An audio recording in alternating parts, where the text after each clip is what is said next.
Hi, and welcome to the Scenic Route podcast. This is the show for building a successful and sustainable business on your terms. My name is Jen, and I'm a rebranding sociologist with a soft spot for rhubarb pie. Each week, I'll strive to expand your branding, business expertise, and mindset capacity. I'm so excited you're here, and now let's get into today's episode. Lais Scort is a sound priestess, soul seer, artist, and music producer based in Brazil.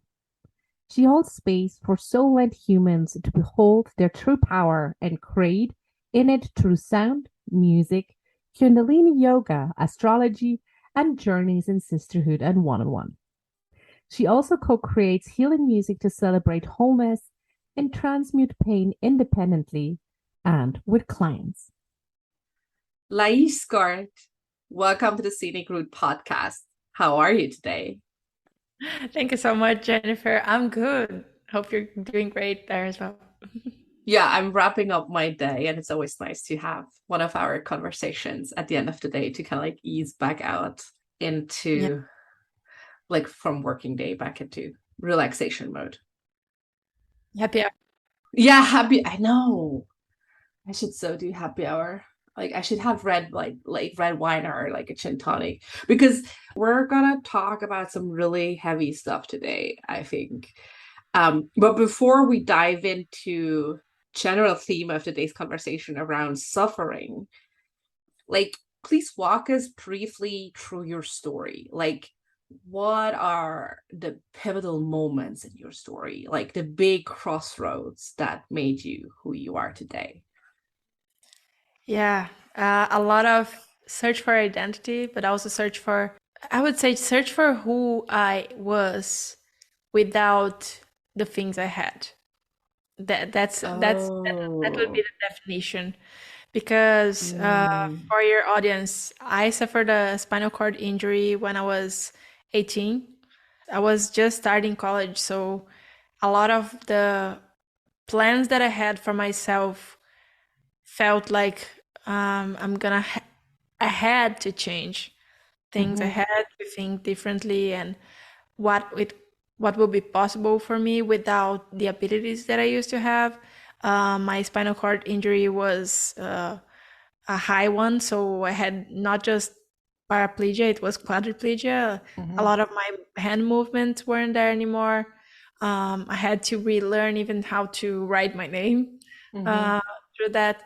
So it was really who I am at my core, what I Mhm. bring to the world at my core. That Yeah. was the main thing. And that wasn't something that, okay, this is the theme, so I'm gonna roll with this and I'm gonna become a sound priestess and I'm gonna help people see who they are and so on.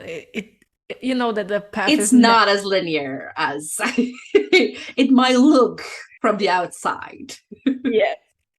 That was really like the first dark night of the soul, I would say. Mm. And from there, here I've went multiple paths. First, I ended up because as creatives, and I know that you're a creative too, we search for, and especially when we go through suffering, we need to think like what's gonna make me happy at this moment with what I have right now, what Mhm. will bring me joy. Because if we can't find joy through the suffering, then we become hopeless. Yes. And we know that nothing good comes out of hopelessness. No.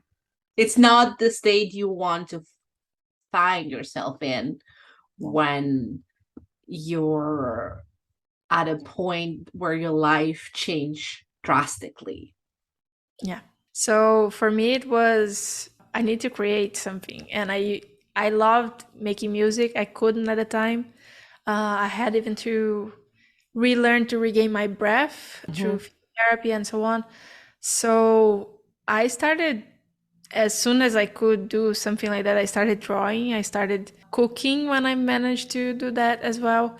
And this is something that sometimes we tend to forget. Cooking, for example, it is a creative Oh outlet. my God, yes. Yes. Like anything that you can put your hands on and create. I started Yes. knitting At some point, anything that you can do creative helps so tremendously with any moment of suffering. Did you experience like, I mean, I know like this is true for me. Whenever I feel the need to do something creatively, like I have to do something with my hands Yes. specifically. My that pottery or cooking or knitting, whatever, but it helps me to quiet the mind. Exactly. Same thing for me. Okay. Yeah. You need to get your gardening, get your hands dirty. Oh God, yes. But that's therapeutic on a whole nother level anyway. Yeah. Yes. Yes. So yeah, that was the path of creation. And I ended up going to the design route like you. And after a while, I got to study astrology for myself again in my path of understanding who I was. Yes. I loved astrology from a young age, but at that point, I decided to learn the specific things of that. To look into it more deeply. Yeah, how it works and so on. And as I was learning, I took some friends as my guinea pigs. And same. Don't ask my friends. They were like, nobody does. Yeah, and they got so much out of it that I saw how that could help with helping people see who they were and help with the branding as well, because when there's no point in putting like a beautiful colors and beautiful logo and so on if we don't come from an authentic place and we know who we are. I think the brand becomes much more bright and shiny and radiant when the person knows who they are and what their message is. Yes, absolutely. Like, I mean, everything else is playing dress up, and there's nothing wrong with playing dress up if that dress you wear is intentionally the dress you want to wear. But so often people, especially in branding, go through. Now we're opening another entirely other conversation. I love it. Like, I mean, I had that with a client. Like, she just rebranded, and it looked very well done. It looked super professional, but it just when I met her, I was like, that's not that doesn't match. I don't know where like the disconnect was. Was she not talking openly, honestly to the designer? Did the designer like had the designer a hard time interpreting, like reading her? Like it's not matching. And when you really build from the inside out, it's gonna grow with you for such a long time. Like you will be able to add on to it. We keep evolving. That's the thing. Yes. Right? It's not a one and done thing. That's why rebranding is not like, oh, I was in the wrong direction. Rebranding is often like, okay, this is a new phase. Yes, and you're putting down new roots, and like with everything, if you let it grow and you give it the space and time, like branding, I don't know, sometimes I have people come to me with like, oh, I want to rebrand in like 3 weeks. I'm like, sure, but like I mean, I can do it. I know I can. I've done it. But like, can you? Like, are you prepared for what it will take up from your energy, from your capacity, from your mental clarity? Like, you can go fast if you're absolutely sure who you are. Yeah. And sometimes, well, most of the times, we're not so sure. Our brains tell us, that's what we said, right? Like sometimes we have to quiet the mind. Yeah. Because whatever the mind is telling us, it's a part of our fragmented story, but surely not the entire story. Exactly. The story is always bigger than what we are telling ourselves. And I feel like it evolves as we do it instead of as we overthink it. So allowing ourselves to go through it. And actually, I ended up through this soul search of mine, finding my way to help other people through that as well. But then I was working with this and astrology, branding, and so on. I thought, Mm, I found my thing. And then my dad passed. And So sorry for your loss. thank you. But then it was another pivotal moment, not just through the suffering, but I really felt I got a guide on the other side. And Mm, mhm, with that, I really reevaluated, why am I doing all this? And mm, what's the point of getting myself to the point of burnout for what? Right? I'm helping people, but am I living to my integrity through this? Yes. Yes. Yes. I absolutely get it. Like, if you have the desire to help people, then follow that desire. But as I say in the airplane, like always, you always got to put on your life jacket first, right? And I see this so often with people, especially with newer coaches who have. I mean, most of my clients are high achievers. I love that. I'm one too. So, like, they have this exceptionally high work ethic and moral, and they want to do good. They want to change something, and they go in so with so much drive and passion. And what happens is they underestimate that this is not like 100-meter sprint, but it's a marathon, and Yeah. they just overexert themselves and need so much time to kind of like piece themselves back together. So your own well-being in all the many layers that this term comes with has to be your first priority. Yeah. And I feel, especially for people who grew up as women, and since I became a mom, even more so, like, we're so pushed into this, okay, I'm gonna take care of everyone else, and Yeah. then maybe I have time to take care of myself. Whereas, like, again, life jacket situation, it's Yeah. actually you first, and we have such a hard time with that, don't we? Yeah. We tend to say like, oh, this is selfish to put yourself first. Oh yes, Yeah. Like, yes. and there's a lot of shame, being like, oh, this is narcissistic or selfish or all those things that we don't want to be. So like, no, I need to put others first. In truth, when we put everyone first and we are the last thing, we just create resentment. Oh yes, yes. Thank you for saying that. And especially because resentment is such a big component of my own suffering. Like the resentment that came from denying parts of myself, like not necessarily like from, I don't know, big ones, small one, like smaller ones, like I don't know, denying myself rest because I don't know, my worth is defined on my output, Oh my, yeah. right? Like, oh, and like, just, yeah. I mean, that was so. Thank you for saying that, because that, yeah, I think that was created a lot of suffering for me, and also not choosing myself, right? Like choosing things that in the short term made me feel good, happy, excited, whatever, but would in the long run compromise my health, my well-being, my growth, my happiness, relationships, whatever, right? Like this could go endless.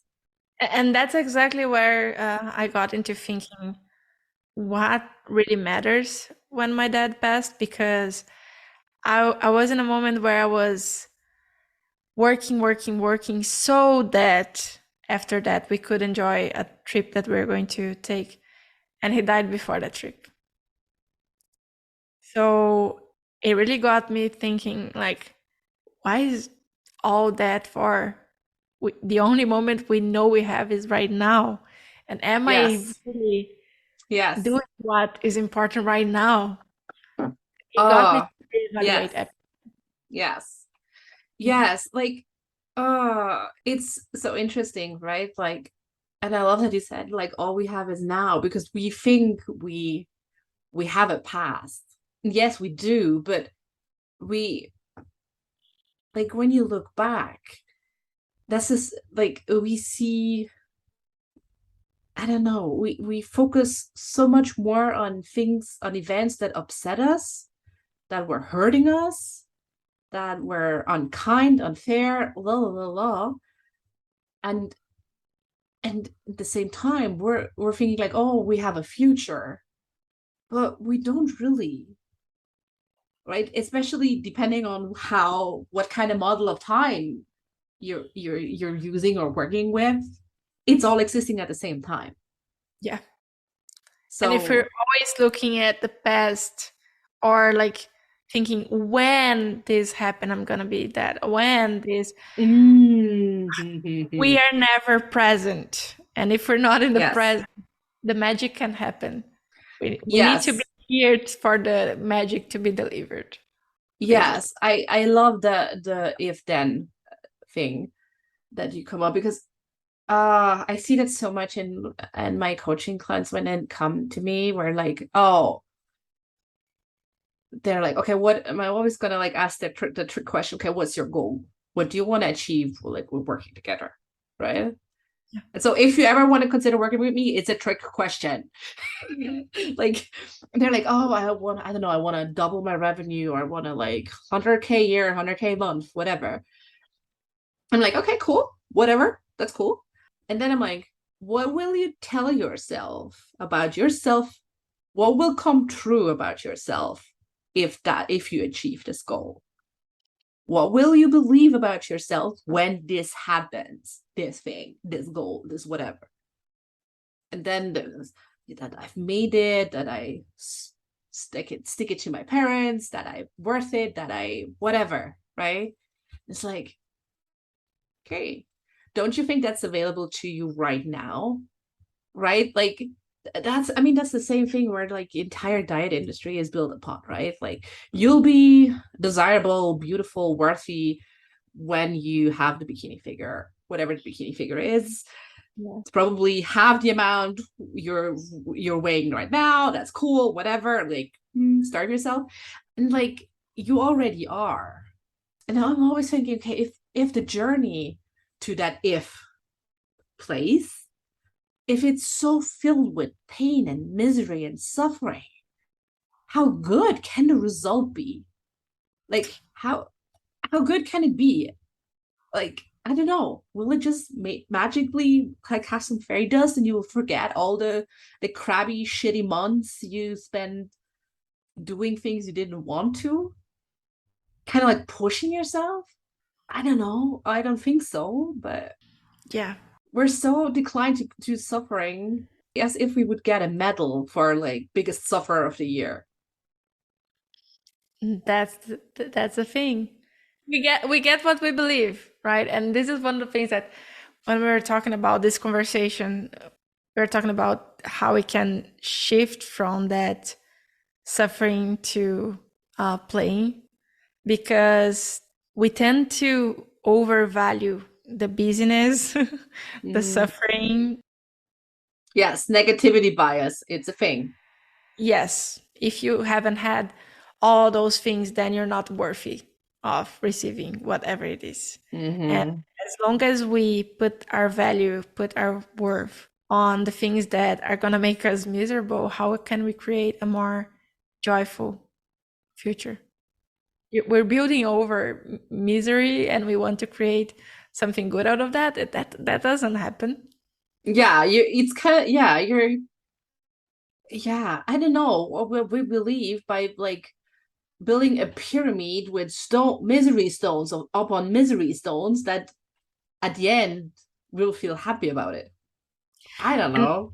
And one thing that I think is really important to shift with this as well is that, because through all of this, that's why I started bringing more of the spirituality and rituals and music into my work as well, Mm-hmm. because I was searching for what was the things that brought me back to present, that made me Mm-hmm. radiant, that me, and that I could help my clients to live by that as well and create a business that made me joyful through it and not Mm, suffering through it.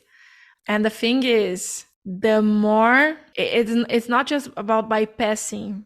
So I'm not gonna do this because it's gonna make me suffer, or I'm not gonna do that. It's more like a finding that way of aligning. mm, For example, I might not love, let's say, posting on social media every day. mhm, It's not like, okay, I'm not gonna do this anymore because it's bringing me suffering. It's more like, how can I do this in a way that is aligned with me and that I actually enjoy? mm, And if I need to change the rules of the game for this, mhm, what do I have to change? Because mhm, it's not like, okay, I'm gonna get out of my business completely because there are things that I don't like. How can I do the things that I bring more of the things that I love in here and do this for me first and not because I have to? mm. Yes. Yes. I mean, that's interesting, right? Because you said, because I had to. The had to, where that is coming from is fear, Yeah. right?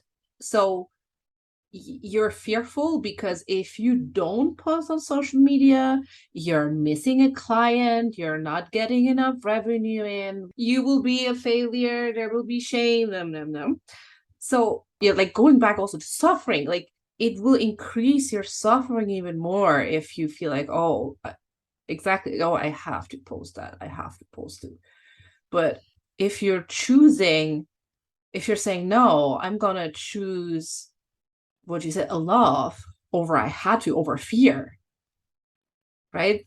Like I choose to do social media from a place of love, from a place of optimism and courage and compassion, and not from a place of fear, from where I restrict myself and kind of like my body feels stiff and like just, I don't know, back to the wall.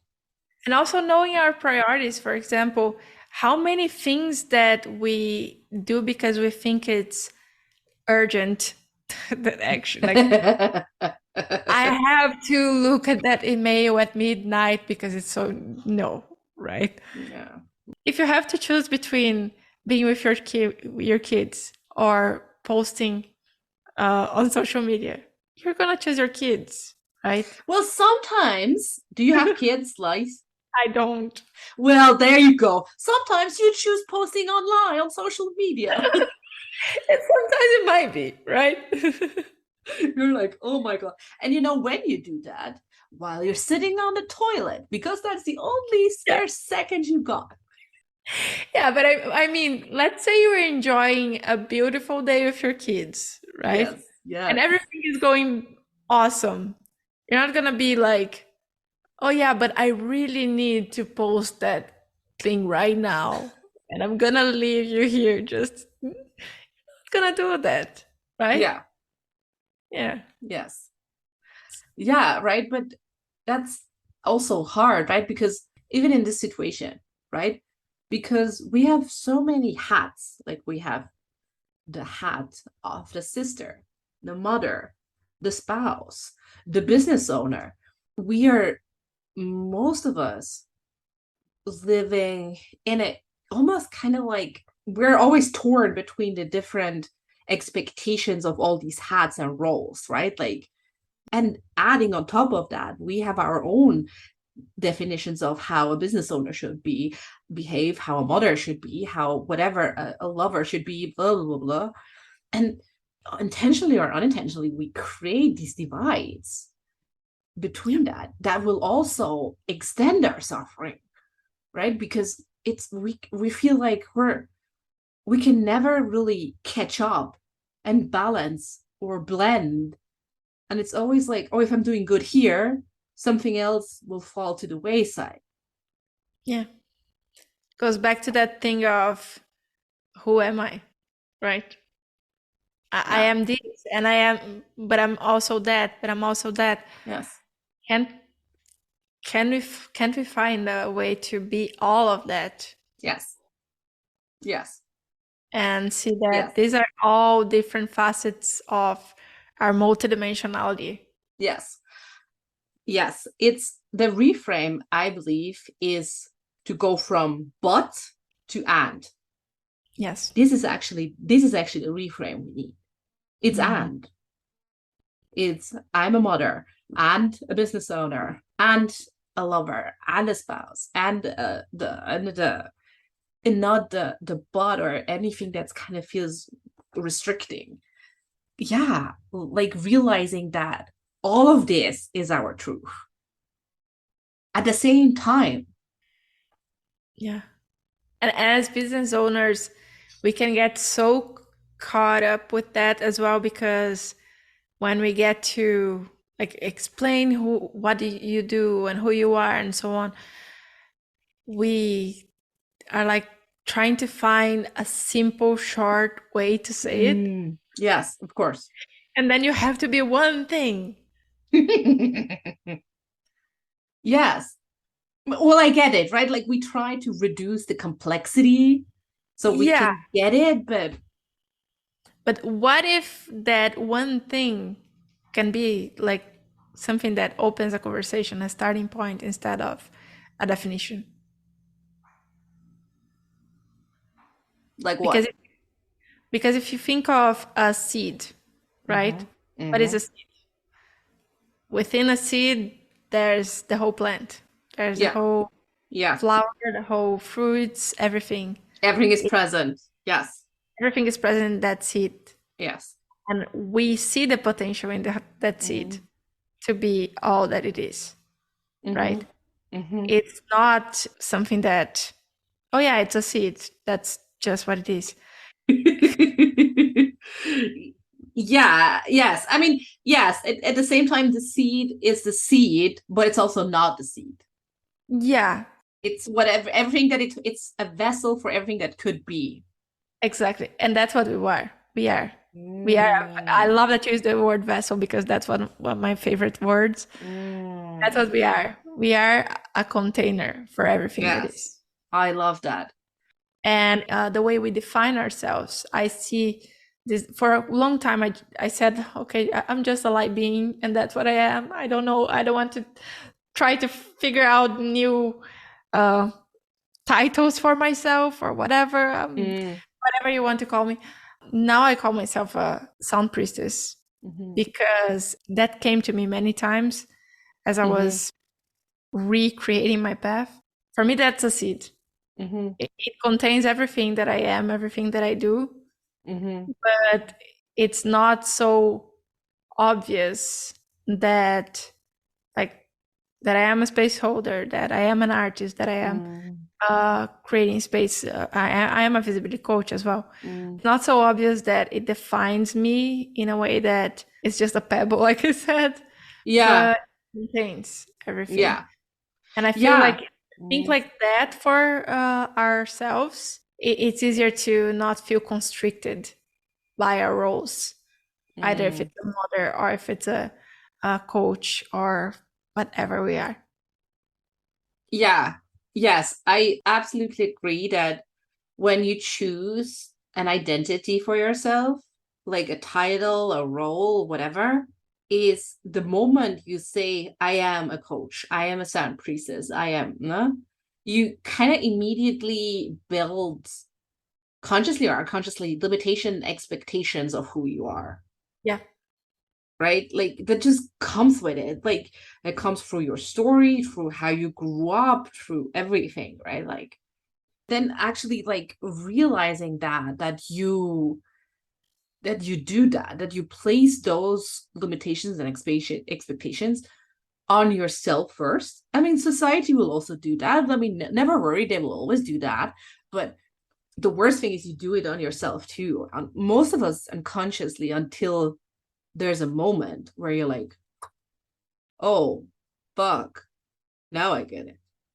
And then we have to like untangle that identity driven self-worth almost. And then looking at this, at this container and be like, okay, Now, how do I intentionally want to fill it? What should go in this container and what has no space in this container? Yeah. Yeah, I love I can that. feel how I feel it for sure. Yeah. And like we were talking about evolving, like we're going to Mm, be doing different things all the time. mhm. We're going to be changing. Things Yes. are not defined, and thinking that everything is going to be defined all the time, it's just an illusion. Yes. Yes. Thinking that we figure Absolutely. things out is an illusion, even. Oh God, So yes. I mean, we'll always have blind spots. We'll always have things we don't know. And we always, on some level, probably want reality, the present, to be something it's not. Because we're human, right? We're like, oh, I don't know, I rather wish it would be sunny today, or I don't know, something silly like that, right? Like there's always something, and it's okay, right? Like these things happen, it's happened to every one of us. But it's kind of like important that we're not clinging to that. We're like seeing it and we're like, oh, okay, I did, okay, that's cool. Now how do I get back to being present, adding joy, adding play, adding fun to it? yeah, that's where the ability to play with it is important, because Mm, when we see that, oh, all the possibilities are actually available, how am I going to play with this? Right? Instead of mm, feeling constricted by, like you said, like I wish it was sunny, but what the rainy day can bring me. mm-hmm. Yes, it's often like a change of perspective, and we cannot influence the weather. Like we affect the weather, but we can't really shape it day to day. Like so, actually, or you cannot control what's gonna happen to you, right? It's like you made that experience. I made my own experiences with my chronic illnesses. Like you cannot. But the only thing you can control is your energy towards that, and how you decide, hey, okay, I am I am lowering resistance to that. I am letting it ebb and flow, and I'm gonna find like the golden, I don't know, the stardust pebbles in it and Yeah. make something beautiful out of it. Yeah. The moment we can start looking for, instead of asking why this happened to me and Mm, what is in here for me, what's the meaning behind this? mm, Meaning, for me, meaning is something that really brought me to purpose. mm-hmm, Seeing like what's behind, what's the lesson, what's the meaning. I love seeing like the signs, the symbols in things. mm, When you start seeing that reality is not like a plain thing, just the things that happen, just the events, but there is more to it. There's an element of magic behind all of yes. this. We start seeing that, oh, I am a player in this, I am a character in this, I Mm, am creating my reality. And how can I see this as something where I am the hero in this? I can see the magic in this, and I can yeah, serve uh, yeah. my purpose. Do you remember, and do you want to share with us what were some like actionable little steps you took after your accident to get out of this why did this happen to me state into re-finding play and fun and purpose? First thing, it's not what most people think, but not judging my anger. Oh yeah. Oh, I love that. Yes, yes. Not judging your anger. Mm-hmm. Yes, I yes. think if people just stop thinking like I shouldn't feel like this, I shouldn't be feeling anger is the most, I feel like it's the most repressed energy, and it's such a big Yes. energy Yes. that you can't contain this. It needs to Yes. come out. Yes. And if we anything that we repress, that we try to contain, it will end up hurting you in another way. Yes. And for most people, it becomes depression or anxiety, whatever. Addictions, exactly. It can be on snapping on other people that did nothing for you. And it needs to come out. So finding an outlet for that. It can be on exercise. It can be really screaming. One thing that I love doing for that, because I didn't look crazy, although I was feeling a little bit crazy at that point, we're all a bit mad here. That's fine. Was just blasting out like punk rock music and singing, like screaming. This is very cathartic. Yes. I sign up to that. So you can scream without sounding like you're just screaming for screaming. No, you're singing, but actually you're screaming. But anyway, that's what you're doing. Let the anger out. Move, do whatever it is. That's the most helpful thing. Don't repress. Yeah. Don't repress. Find an outlet. Yeah. Generally, do not, with any emotion, right? Do not repress, like, because it's never same thing. It's not cry. Yeah, like any kind of emotion, like even if you want to repress feeling happy, theoretically, like, I don't know, it's not just like, oh, opening the closet, pushing in, closing the closet, feeling gone. People repress receiving compliments as well all the time. That is so true, though. Yes. Then deflect. But like, oh yeah, I like your hair too. Instead of just like, thank you so much for complimenting my hair. Yeah. Yes, this is so true. And also, this is just something women do. All the time. Every fucking time. I sometimes do that too, right? Like, I think a couple of weeks ago, there was a girl coming up to me on the street, and she was like, "Oh, I love your sweater, so colorful." And I'm like, "Thank you, I love yours too." I'm like, "Oh, why just?" I was like, "Okay, it could just have said thank you very much. How lovely of you to say." Yeah. End of conversation. It's just so trained. I don't know. But yeah, that's the first thing, not repressing. Because you can't just go from suffering to from feeling a victim, suffering, to being the main character of your life, like just snapping your fingers. It doesn't work like that. Unfortunately, that's not. But we have to decide that from this moment on, I'm gonna do what I need to feel better each day. Well, you could say, I'm about to snap my fingers. And from this moment on, from the moment I've snapped my fingers, I'm gonna do XYZ. Yes, you can. And then you're gonna do that.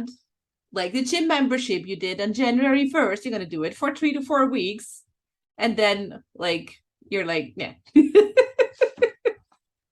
I got a DM after the first episode of the podcast drops, like, oh, in the sense of kind of like, oh yeah, it's easy kind of like for you to talk about the early stage on a scenic route, like listening to your own intuition and trust and blah blah blah. And I'm like, because you've done that. Well, I'm like, yes, to some extent I agree, because I have trust, intuition, like everything in your body is a muscle. You have to train it. You have to start small, and then it grows bigger and bigger the more you use it. And yes, I did that, and it's easier now, not in all aspects of life, but in business. But at the same time, I do not agree, because there's always new shit coming up all the time. We're always learning. We're always juggling. And you know, it is easy for you now, maybe easier. I would say easier, not easy, right? No, easier, simpler. Yes. Yeah, it is easier for you now because you didn't repress, because you listen to that little voice Oh, I repressed a couple of times, but the scenic route hit me over the head. Like, Yeah, no, no, no. but that's the thing. Like you said, it is a muscle. Yes. Every time that you listen and you see like, okay, this worked, it gets a little bit easier, and then you listen again and you listen Mm, again. But every time that we repress, it's like taking a step back. yeah. And the intuition doesn't always come like that little fairy voice with like all light and so on. Sometimes it is something more like anger. Yeah, Like, I feel my intuition mostly talks in kind of like a husky, like whiskey voice instead of like a Tinkerbell voice. yeah. But Because often, especially in the early stages, the suffering, let me just go back to the suffering for a moment. Mhm. The suffering does have a point. Oh my God, yes, absolutely. 100% agree. Yeah, we can both agree that we wouldn't be where we are now if it weren't for the things that Yes, we suffered. yes. But as we also spoke, we don't have to create suffering. We already have enough. And that's why we see that we can choose to play our way through it. Yes. Because what happens is on top of the suffering that we already have, either through diseases or through things that happen in life, we tend to create more suffering with those shoulds. These things like, I should be busy, I should be doing this, I should Yeah. be.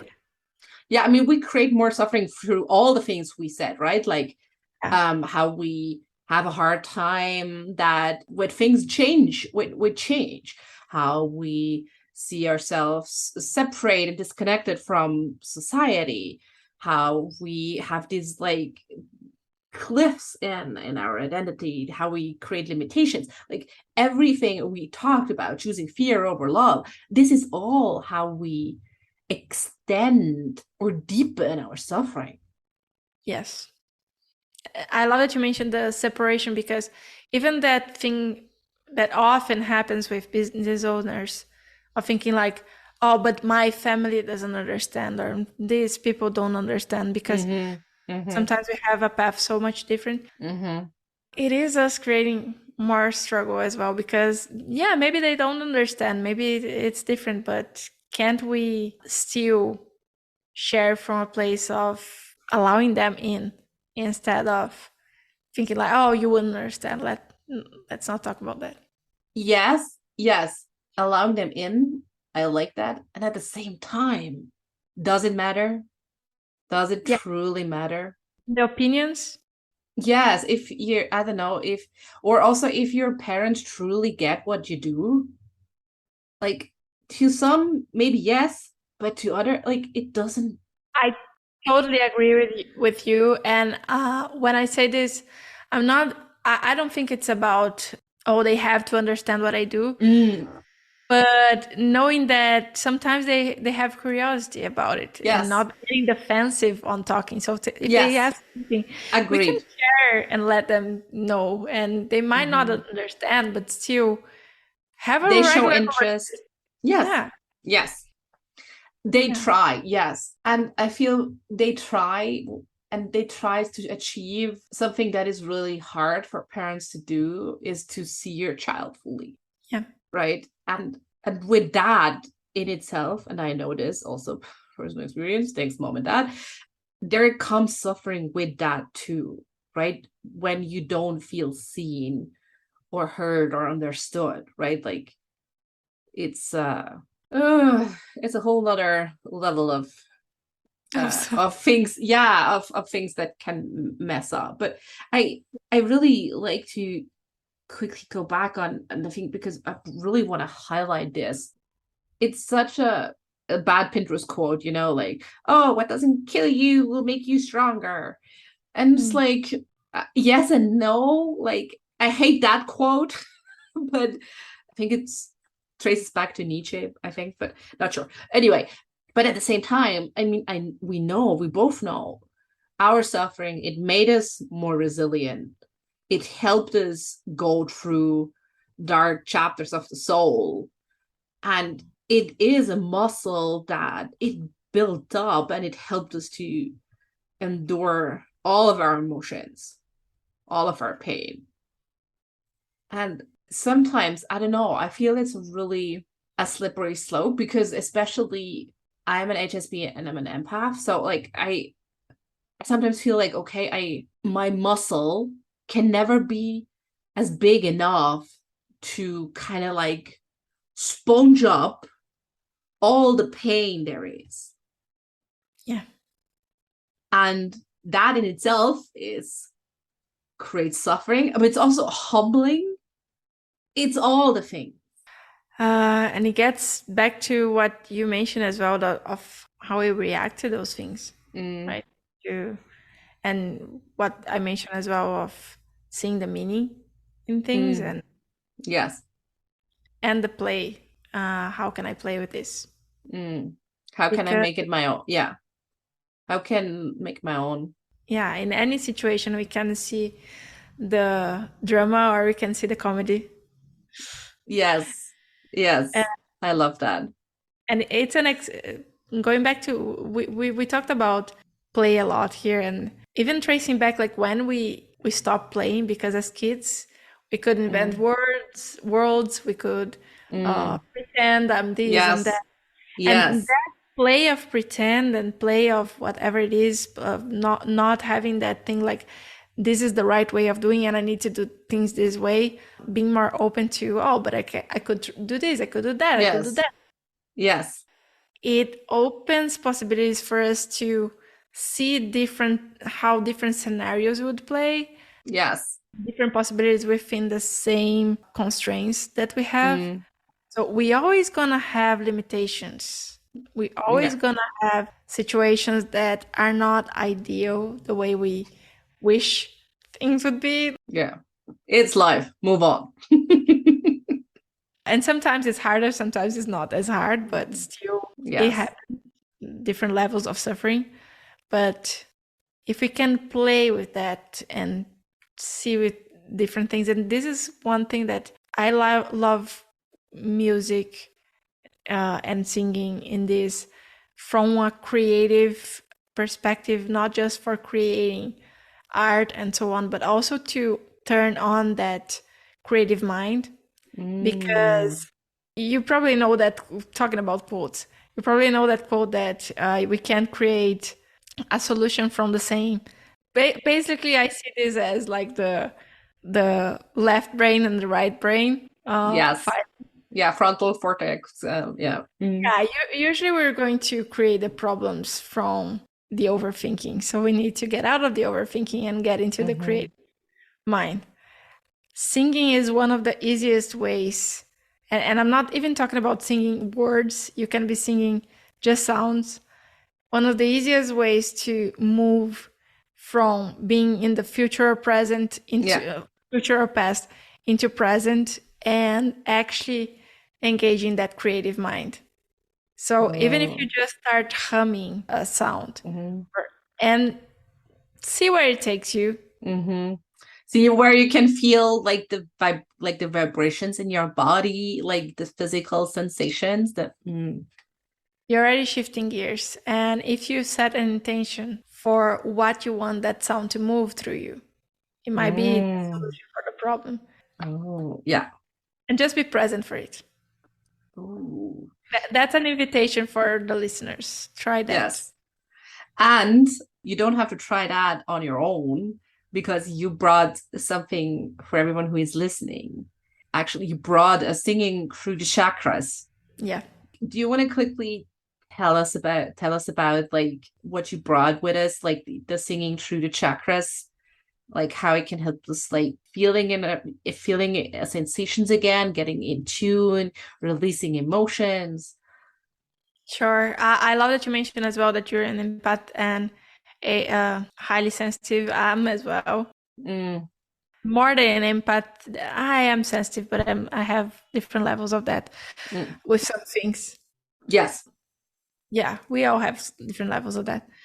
But the thing is, emotions get stuck in our body, especially repressed emotions like we were talking about. Yeah.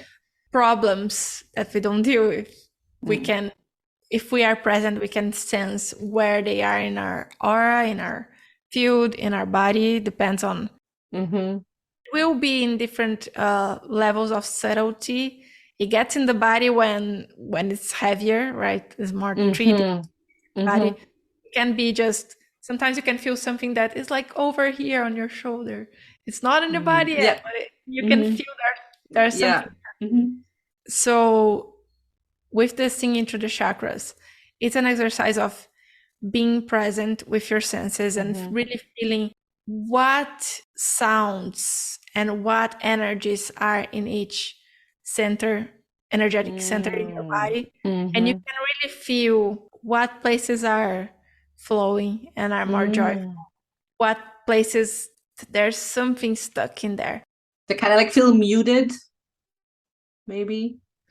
Sometimes people will feel joy and even laughter in some centers, and in others, the throat even closes and you feel like a happiness or a sadness or something like that. You can really feel where things are. Yeah. Oh, I want to try that too. And then through the sound, you can move it. And the sound is yours. You're working with sound healing. It's a huge spectrum of things. You might know this from singing bowls and stuff like that. Yeah, exactly. Yeah. But the most powerful sound in the whole universe is your own voice. When you're working with your own sound, with your own vibration to heal, that's the most powerful thing. And that's what I facilitate clients to do as well. Okay. Well, yeah, I'm going to try that too. I'm curious now. Because, this is so true. Your own voice, let it move you. I love that. Like, we're going to link it in the show notes so people can find it, people can access it. Where can people find you online? Where you hang out the most? Is it Instagram? If they DM me on Instagram, I'm always there. I always answer comments as well. It's Lais Scort. You can also find me on my website, yourcaptivatingbrand.com or laisscort.com. Yeah, also gonna link that. And you can find me there. Perfect. I've always one last question, because I'm curious and I always need more. What book are you currently reading? What book I'm currently reading? I don't remember the name of the book actually. Let me check. The Language of Music. I couldn't remember. Oh, wow. Okay, I like that. It's basically about how different sounds and intervals and so on, the emotion between what the sound is telling without words. Oh, that's a book I probably would never picked out myself, but it's getting on my scenic group guest suggestions book pile. I love that. Lais, thank you so much for spending time with me on the Scenic Route podcast. It was an absolute joy to have you here. Thank you so much. It was a joy to have this conversation. Thank you so much, Jennifer. Thank you so much for listening to the Scenic Route podcast. I hope you've enjoyed today's episode and that you can take something from it that feels right to you. I'd be so grateful if you could share the Scenic Route podcast. As always, you can head over to scenicroutepodcast.com to check out all the links and resources from today's episode. Oh, and while you're there, don't forget to download my free email course, Intuitive Branding Invitation, to teach you how you can successfully tune into your own brand frequency and rediscover your brand's unique gifts, strengths, and talents. So thanks again. Talk soon.